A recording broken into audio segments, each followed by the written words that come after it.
Waalaikumsalam warahmatullahi wabarakatuh. Bismillah, alhamdulillah, wassalatu wassalamu ala rasulillah Sayyidina wa maulana wa habibina wa syafi'ina wa qurrati a'yunina Muhammad sallallahu alaihi wasallam wa ala alihi wa sahbihi wa man tabi'ahum bi ihsan ila yaumiddin. Rabbi shrah li sadri wa yassir li amri wahlul 'uqdatam min lisani yafqahu qawli. Amma ba'du.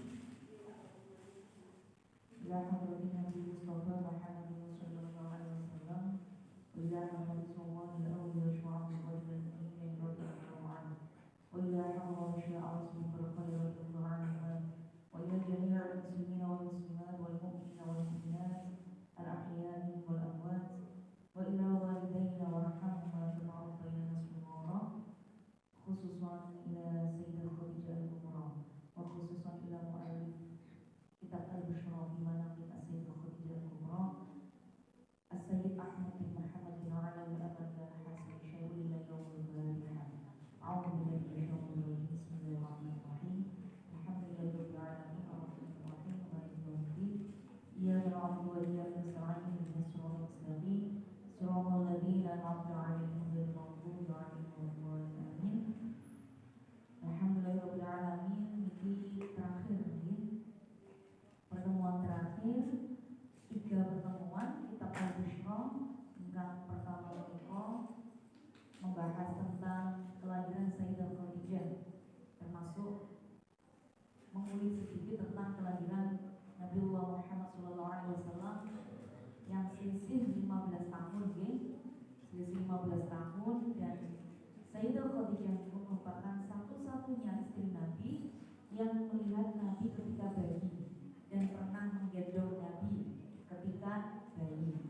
Terus selain mbak-mbak terus ini memiliki usia 20 lebih, 25 lebih kok dereng menikah, juga judul dereng lahir. Sopo ngerti 15 tahun kan judulnya lahir mana? Kepaulan Sayyidah Khadijah. Yang pertemuan kedua menika membahas tentang itu libur minggu kedua absen karena kula sampun wonten jadwal datang masjidnya Prof. Syihab niku nyuwuni sampun 4 bulan saderenge Ramadan nyuwuni.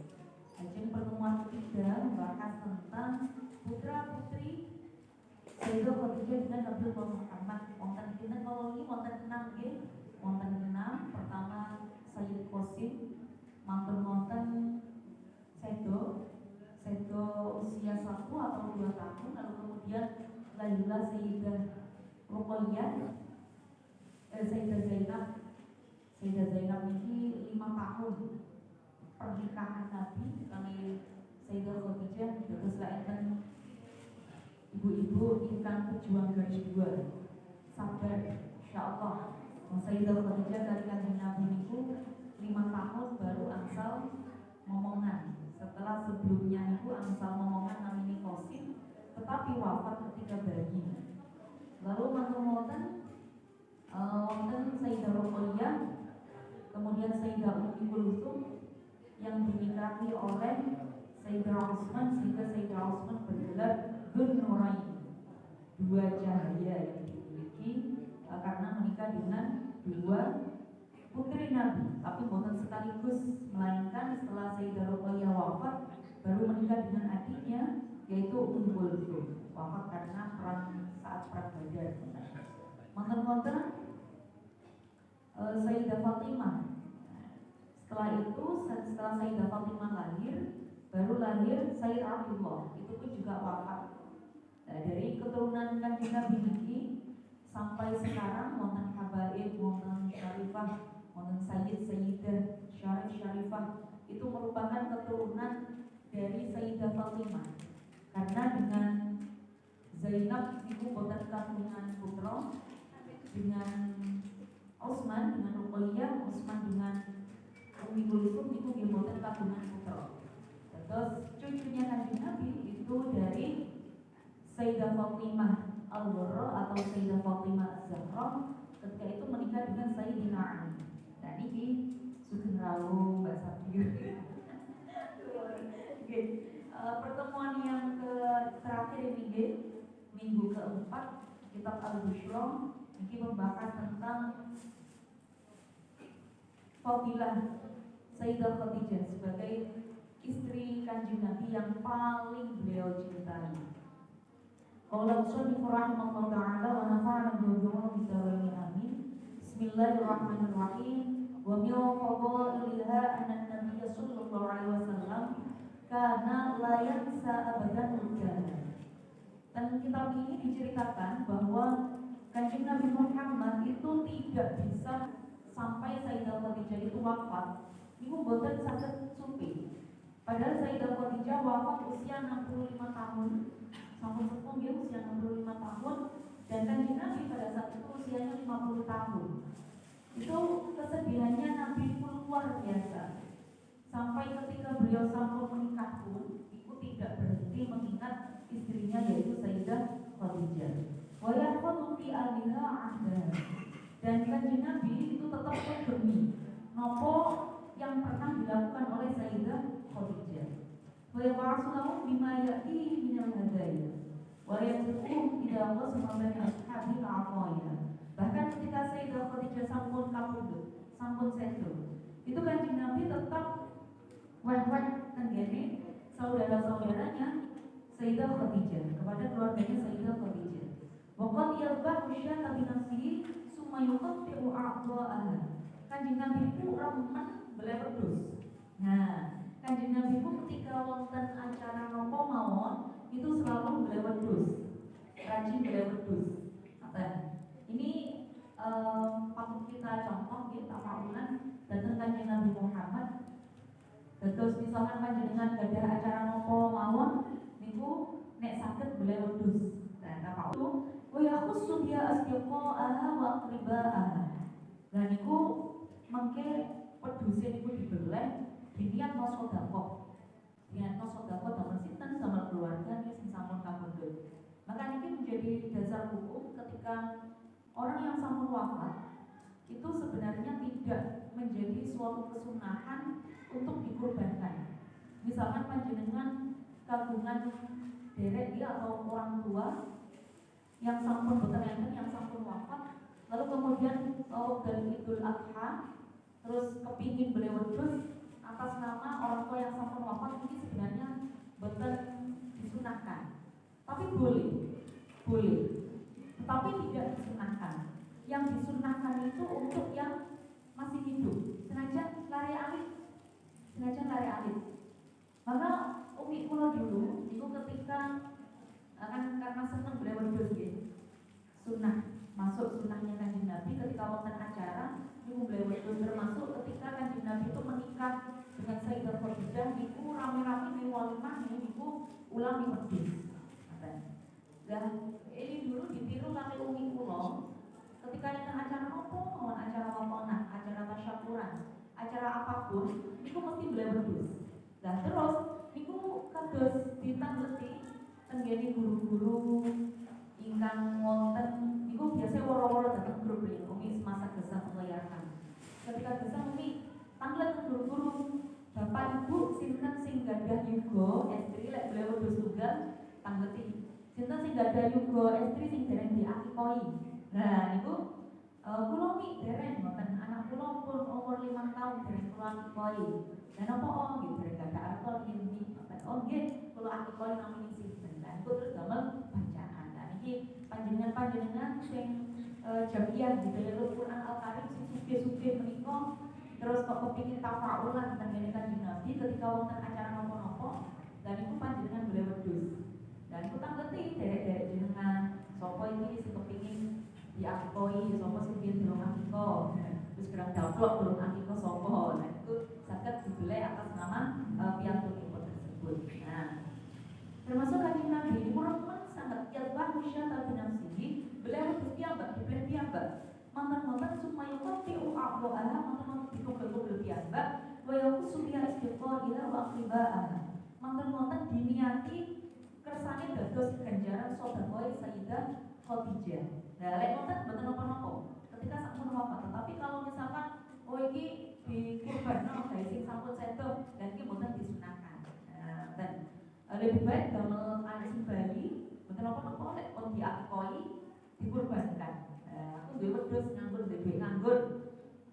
juta dari wedhus tak kurbankan atas nama supaya putuku durung. Putuke sing umur 5 bulan tapi wis diakikoi. Oh gawe kiai. Nah, dikurbankan atas nama anak ibu apa-apa. Dan Kanjeng Nabi kemudian mengatasnamakan Sayyidah Khadijah kemudian dibagi-bagi ditutup tenggene derek-derek Sayyidah Khadijah. Faidah gharat as-Sayyidah Aisyah. Jadi saking cintai Kanjeng Nabi itu sampai dadosaken Sayyidah Aisyah itu cemburu. Walau yatahammal dzalika qalbuha. Akhirnya sampai boten saged mencegah Sayyidah Aisyah itu untuk komentar datang Kanjeng Nabi. Lalu pasti Kanjeng Nabi sama kok nyebut-nyebut Khadijah terus. Mata-mata Kanjeng Nabi dia ngomong sallallahu alaihi wasallam, "Inni qad ursiltu hubbaha." Dan itu Kanjeng Nabi iku boten kok belani Sayyidah Khadijah karena bagaimanapun Sayyidah Aisyah itu istrinya. Dan akhirnya Kanjeng Nabi dijawab dengan begitu diplomatis, lembut sekali. Kanjeng Nabi maturnya ini yang produsir untuk bahas. Ini itu kehendakmu loh ya. Atiku sing seneng ambek Khadijah. Ini bukan karena nafsuku, tapi karena Allah memberikan rezeki kepadaku. Nah, yang mau ditiru bapak-bapak sing nikah kali terus nonton-nonton ibu sing nomor kali kok cemburu. Mungkin ini yang produsir untuk bahas. Ini doa loh. Ini Gusti Allah. Sing wae aku rezeki untuk mencintai istri yang kau. Aku sandang. Karena wahibu mayuhibuha, dan aku mencintai siapapun yang mencintainya. Nah, maknanya Kanjeng Nabi dawuh dari Sayyidah Aisyah, ketika sampean itu mencintai Khadijah istriku yang pertama yang sampun wafat, maka aku akan mencintaimu juga. Maka sebaliknya, nek sampean boten seneng ambek Sayyidah Khadijah, aku juga seneng karo sampean. Nah, maka ana uhibbu mayuhibuha. Wa min fadhaiha al-marwiyah an a'immatil muhaddithin al-kibar fi katsir min kutubi sunan wa sahih al-athar. Annahu sallallahu alaihi wasallam kana yukthiru min dhikraha. Kanjeng Nabi itu selalu menyebut-nyebut Sayyidah Khadijah senajan sampun sedo. Nah, bapak-bapak ngerti napa nggih ngoten? Nggih pun sing pertama nggih wonten kaya nikah loro wae Pak. Sampun kapundhut ibuke sing pertama sampun kapundhut. Lajeng kok nikah malih. Ayo sampean duwe kekuatan kendel kampungan nyeritakno apike bojo bareng jenengan ning ngene bojo nomor loro jenengan utawa bojone ati jenengan. Padahal kon sedo. Kendel kampungan. Oh, foto itu no kabeh. Klambi-klambine buali kabeh. Gue nang nang rondo-rondo liyane. Nggih. Terus mari ngono apa barang-barang ganti kabeh. Aku sekarang menghidup denganmu. Kenangan hanyalah kenangan masa lalu. Langsung sing nang kuburan, delok kon. Tak dandani dari kedua. Karena yang turun dikroha kan Nabi itu menyebut-nyebut nama Sayyidah Khadijah. Wa yaqshuru bainal jami'i thayyibah khabariha wa husna birriha. Jadi selalu menyebut-nyebut kebaikannya Sayyidah Khadijah. Wa yuqti 'alaiha ahsanatana wa yastaghfir laha wa yughfir laha min ad-du'a wa yatahaddatsu 'amma laha min asy-syaraf wal fadli wal kamal. Menyebut-nyebut kemuliaannya, menyebut-nyebut kesempurnaannya, menyebut-nyebut apapun yang menjadi keistimewaan dari Sayyidah Khadijah, sehingga gharat asyaddal ghirah minha, sampai Sayyidah Aisyah itu beteng-beteng. Akhirnya dawuh ngeten, ma hiya illa habra'ush shidqain ajuzan kabira. Bukankah Khadijah itu adalah istrimu yang sudah tidak ada, sudah meninggal, pipinya sudah kempong karena ajuzan kabira, karena tua renta, sudah tua bangka gitu kok kamu sebut-sebut. Itu Sayyidah Aisyah saking cemburu. Wa qad a'awwa wa qallahu khairan minha syabatan shaghiratan. Lanjutane, bukankah Allah telah memberikan panjenengan ganti aku wedok sing enom seger meger kaya ngene perawan di sini. Sampai menikahi aku dalam keadaan perawan, sedangkan Khadijah kamu nikah dalam keadaan janda 2 kali. Jadi oleh nyumbungno awake niku ngoten niku. Lapo sih kok ngiling-ngiling wong wedok iku wae kempong tua bangka. Sedangkan sama lo sudah punya aku yang cantik seger meger gitu. Akhirnya fakana yang bawa mingkau lihat Kanjeng Nabi itu ngantos duko. Duko itu bukan duko sing duko biasa. Kanjeng Nabi itu wajahnya itu kelihatan berbeda ketika mengalami dua hal. Ketika marah karena tidak sesuai dengan syariat yang dilakukan oleh para sahabat. Yang kedua, ketika mendapatkan wahyu.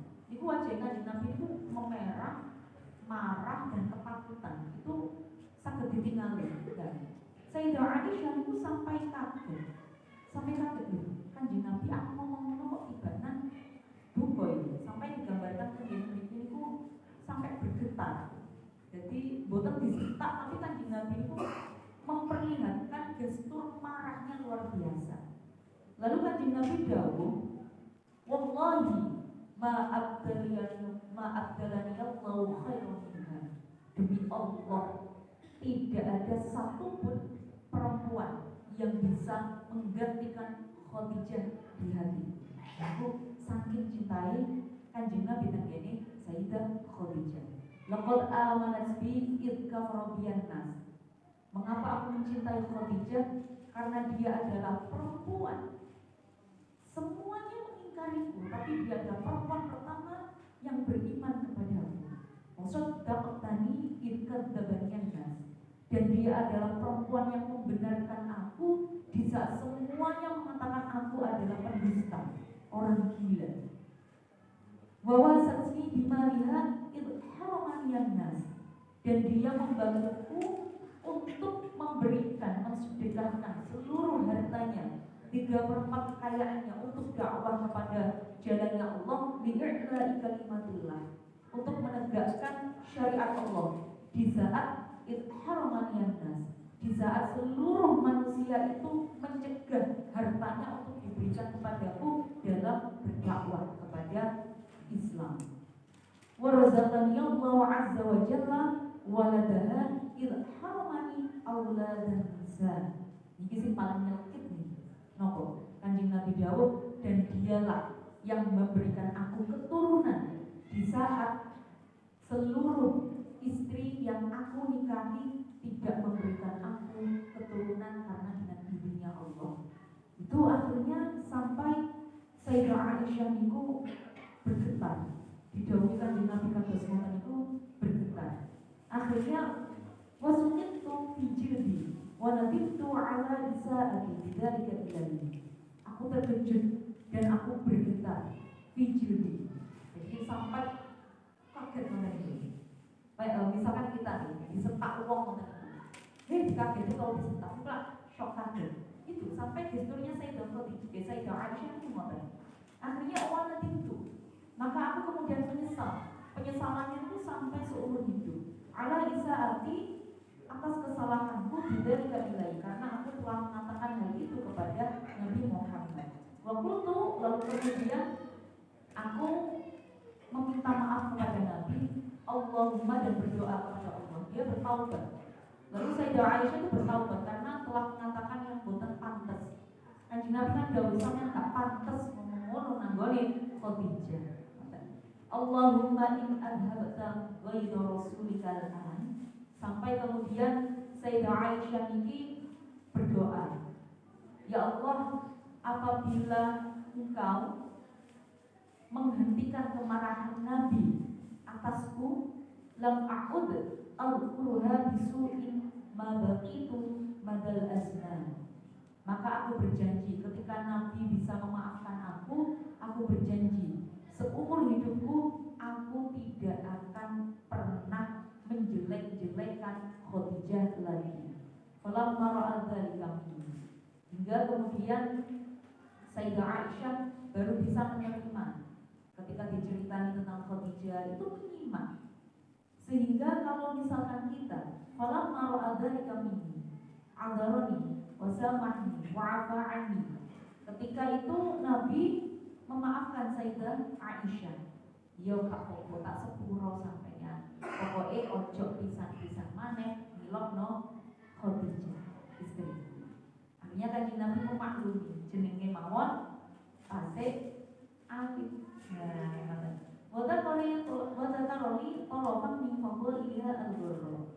Maka Nabi kemudian memaklumiku, wasamahni, dan juga memaafkanku, wa'afa anni, dan juga mengampuniku. Nah, ini berbeda deh. Wa'afa, kita kalau ini lah 10 terakhir di malam Ramadan, kurang 3 hari lagi kita sampun Syawal. Dan itu doanya biasanya nopo di akhir 10 bulan Ramadan, 10 hari. Allahumma innaka afuwwun karim tuhibbul afwa fa'fu 'anna ya karim. Dan gini kalimat ini enten ma'afu wa'afa anni, memaafkan aku. Memaafkan di dalam bahasa Arab itu wonten selain gofaroni wonten wa'afani. Enten afuwun wonten ghafurun. Lek afuwun niku dosa-dosa kita, kesalahan-kesalahan kita niku dibusek kalau Gusti Allah. Dihilangkan, gak dieling-eling mana, gak diundat-undat mana. Niku afuwun. Maka kita ini ketika 10 hari terakhir Ramadan, doanya memang fa'fu 'anna ya karim. Fa'fu 'anni ya karim. Itu agar Allah itu memaafkan dosa-dosa kita dan menghapus dosa-dosa kita. Tapi kalau faghfirli itu dimaafkan oleh Gusti Allah, tapi dosanya ditutupi, bukan dihapus. Nah ini perbedaan bahasa Arab ini ngoten. Maka kita memperbanyak doa itu, Allahumma innaka 'afuwwun karim tuhibbul 'afwa fa'fu 'anna ya karim, agar Allah menghapus seluruh dosa-dosa kita, memaafkan dosa kita sekaligus menghapus. Tapi kalau faghfirli dunubi, ya Allah panjenengan tutup dosa-dosaku. Misalkan kita melakukan kesalahan, punya aib yang itu tidak mungkin dimaafkan, misalkan dosa syirik, dosa berzina, dimaafkan oleh Allah, tetapi hanya ditutup aib-aib kita. Tapi kan tetap kita melakukan dosa itu. Maka fa'fu 'anna ya karim, minta untuk dimaafkan plus dibusek dosa-dosanya awal dhewe, sehingga kita nanti ketika Syawal itu seperti bayi yang baru lahir, tidak punya dosa. Seolah-olah kita tidak pernah melakukan dosa itu, dosa berzina, dosa syirik, dan lain sebagainya. Maka di sini menggunakan kalimat wasamahani wa'afa anni. Nabi mengampuniku. Berarti Nabi wis gak mundat-mundat maneh kesalahane Aisyah. Jadi ketika ketemu lagi kali Sayyidah Aisyah, kalau awak biasa ngilokno Khadijah boten dihilangkan, sama sekali tidak mengingat. Semoga kita terus Kanjeng Nabi mengenai ketika memaafkan orang lain itu benar-benar memaafkan dan melupakan dosa mereka sebagaimana kita ingin dimaafkan oleh Allah atas dosa-dosa yang pernah kita lakukan. Wa bihadza ta'lamu anna ghayrataha la 'an ba'il aw adai wa innama ya tabi'atun ma'rufatun fil nisa wa Aisyah ya allati naqalat lana fi fadli Khadijah radhiyallahu anha dzalika khabar. Maka kalau kita sekarang tahu tentang kebaikan-kebaikan Sayyidah Khadijah, tahu tentang bagaimana mungkin perempuan, tahu tentang bagaimana mungkin pernikahan, itu semua karena barokah dari Sayyidah Aisyah. Karena beliau sudah bisa menerima kalau Nabi itu punya istri, dan dari Sayyidah Khadijah itu banyak sekali pelajaran yang bisa diambil.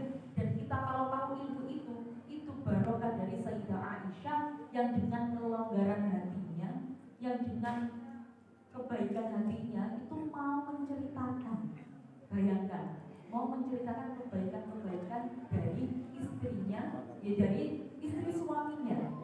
Nah, maka itu barokah dari Sayyidah Aisyah. Dan setelah itu kita membahas terakhir dia tentang wafatnya Sayyidah Khadijah kurang menit. Wafat kamalatul bahirah wa tawaddanati rutbah as-samiyah al-'aliyah al-fakhirah. Kemudian setelah sempurna seluruh tugas-tugas dari Sayyidah Khadijah, maka wafatlah Sayyidah Khadijah.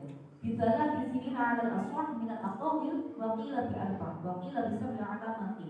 Wonten sing sanjang sedone Sayyidah Khadijah itu ketika tahun keempat kenabian. Ada yang berpendapat tahun ke-3 kenabian dan ada yang berpendapat tahun ke-7 kenabian. Tetapi pendapat yang paling sahih atau pendapat yang paling bisa dipertanggungjawabkan validnya berita ini adalah tahun ketiga kenabian. Nah, ngapain? Walau yusolli alaiha alaihi salatu wassalam. Jadi ketika Nabi diangkat menjadi Rasul di tahun ketiga kenabiannya, lalu kemudian Sayyidah Khadijah wafat. Pada saat itu, ketika wafatnya Sayyidah Khadijah itu dia namun dimandikan, dikafani, kemudian dikuburkan, dikebumikan, tanpa disolatkan.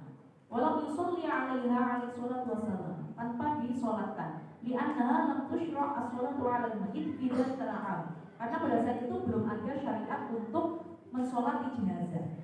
Terus ketika wafatnya Sayyidah Khadijah itu bukan disolati karena belum turun syariat untuk sholat jenazah. Wasawwa 'alaiha turab wa ahsana nuzulaha. Lalu kemudian Kanjeng Nabi yang mengebumikan Sayyidah Khadijah dengan dirinya sendiri. Terus digeduk piyambak sarean itu, lalu kemudian Kanjeng Nabi yang dibawa dan kemudian nampani jenazahnya Sayyidah Khadijah dan kemudian menguburkannya. Nah, kemudian wa kana laha min al-'umri 65. Pada saat itu usianya Sayyidah Khadijah 65 tahun. Wa tufinat bi maqbaratil ma'la al-ma'rufah bil hayyun. Nah, kemudian disarikan tenggene makbaro ma'la. Jadi sing bismillah mugi kita sedanten saged sowan tenggene Mekah Madinah. Kelek sowan tenggene Mekah panjenengan datang makbaro ma'la. Makbaro ma'la itu adalah makamnya Sayyidah Khadijah. Disebut juga dengan al-hajjun. Wa hadha wa in kana qad thabata fi tariqil ahad illa annahu ashtara kullal ijtihad baina karamatil ibad. Mungkin kita sedang saged meniru kebaikan-kebaikan Sayyidah Khadijah, kebaikan-kebaikan dari Kanjeng Nabi dan kebaikan dari seluruh ahli baitnya Kanjeng Nabi. Wonten mawon saking kula karena kurang 1 menit lagi berbuka. Ilahuna wallahu a'lam bishawab. Wassalamualaikum warahmatullahi wabarakatuh.